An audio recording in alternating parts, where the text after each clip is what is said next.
In March of 2020, a crisis that has brought more than 25,000 deaths to the US and 2 million cases worldwide struck awfully close to citizens everywhere. These are their thoughts, opinions, and some of their experiences. Um, so before all of this happened, I was living in Boston studying trombone performance at the New England Conservatory of Music. I lived in Ames, Iowa. I was a student at Iowa State studying mechanical engineering. I lived at the University of South Florida campus. Before the current event happened, I was living in a dorm at Mizzou. New England Conservatory is about a mile away from Harvard, so one day it was Harvard, and then the next day it was about two more schools, and then the day after that it was 10 schools, and then the day after that it was us. And then about 2 days after that it was seemingly everyone in the country, which is kind of crazy. What originally looked like just another strain of the flu quickly became something that many feared. Yeah, I think uh, I understand. I understand why people didn't take it seriously. You know, we have seen SARS and MERS and Ebola, and we've, heard these horror stories about superbugs that were going to occur for years and years now. And it's the whole story of you never anticipate something like this happening to you or in your country or in your community until it does. You think about these things as isolated events that happen in faraway places, and then all of a sudden it happens here, and it takes, you know, whether it was someone famous uh, experiencing this thing, or whether it was someone who you know experiencing this, or whether it was uh, people in your community dying. Uh, there are morgue trucks here where they're putting bodies into refrigerated trucks because they don't have enough room in the funeral homes. I think that when I started seeing pictures of things like that happening less than a mile away from my apartment, uh, yeah, that was when it started to get real for me. And I wanted other people to take it seriously while because I knew that until someone close to them told them to take it seriously, they likely wouldn't. But I guess I started out the same way, thinking that it wasn't true, that it wasn't as big of a deal. That it was kind of like the flu and everybody'd be fine and we'd all just move on and let's just be nice to each other. And we don't need to do all this. But then I got to a point where I realized that people were dying and it was fast. It was spreading way faster than the flu and anything else. And I finally believed Alex. We were talking about this as something that happened somewhere far away that didn't really apply to us. And then all of a sudden we got more scared and started being afraid of going outside, or afraid of riding on the subway, or afraid of going to restaurants or bars.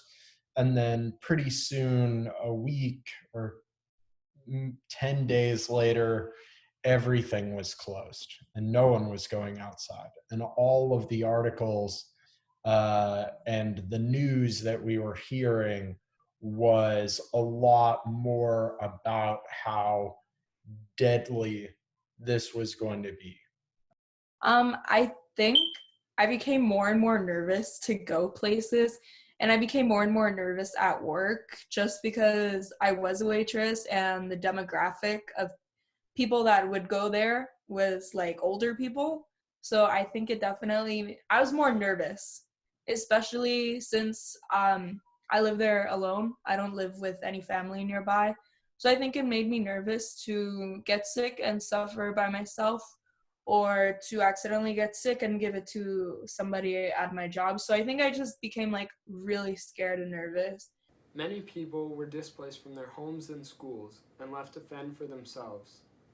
Like once it did become an issue in most states, that's when they were just like, don't come back. So I went to on my spring break, and they were like, yeah, just don't come back to school. I was forced at one point, a little bit further down the line, to move. So originally, what Mizzou sent out was they sent out an email saying that they were kind of like, if you can move, if you're able, like if you're not a foreign exchange student, or like if you're not a student from another country, they say like move home if you're able to move home, essentially. I was also forced to move because they were like, we can't accommodate every person living in the dorms, and unless you have some sort of actual reason to live at the dorms, you need to move back. So I moved back. A mass isolation plan was then put into place, and many realized the degree of severity that the issue actually brought along. I became totally isolated. I have not been to a store in 4 weeks or any place else. Walking in the subdivision and keeping my distance from people because I'm in an age group that was threatened. So it pretty much by Zoom and telephone, other than my immediate family that I live with. So, changed pretty dramatically, for a number of reasons. I think that since I had to move home from school, that was a huge difference because, I had gotten so adjusted and acclimated to living, in dorm life and living on like a college campus, and, going to class, going to dining halls and that sort of a thing. At one point in the interviews, I decided to ask each person to describe their time in isolation in one word. Here's what I got. That's hard. One word is hard. Probably boring. Definitely boring. One word, it would probably be challenging, for a number of reasons. I'm gonna say peaceful, just because now I've accepted that my situation is my situation and my circumstances are my circumstances, and they're not likely to change soon. So I kind of need to adapt with what I have right now. If one thing came out of these talks, I would say that each person was very appreciative of those on the front lines, but also many people were scared for what's to come next. And although it's interesting to see what's coming up, the amount of death and destruction that came along with the virus and with its real path of destruction is dangerous, and it's something that we should look at for prevention the next time something like this happens, if something like this ever does happen again. It seems as if people do not care enough, and no such rule is being enforced. For example, when I go to my local grocery store, I saw so many people without masks and gloves, which definitely should be something you're doing, and people are taking this too lightly, especially in this country.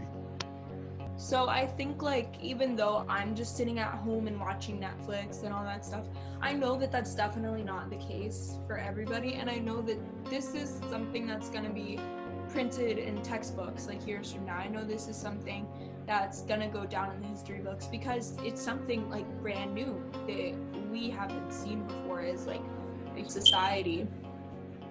It will end like all the other plagues and viruses have ended through history. hopefully this will take us up to being more upstream, as they say, where we'll be ready for the next one.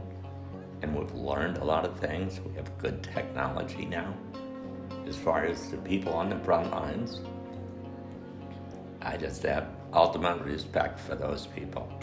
And it saddens me a little bit that there are people out there that think this is fake, and you look in their eyes, and we know some people personally that have been on those front lines, and it's cost them mentally, not only physically. It saddens me that they don't get the respect that they need.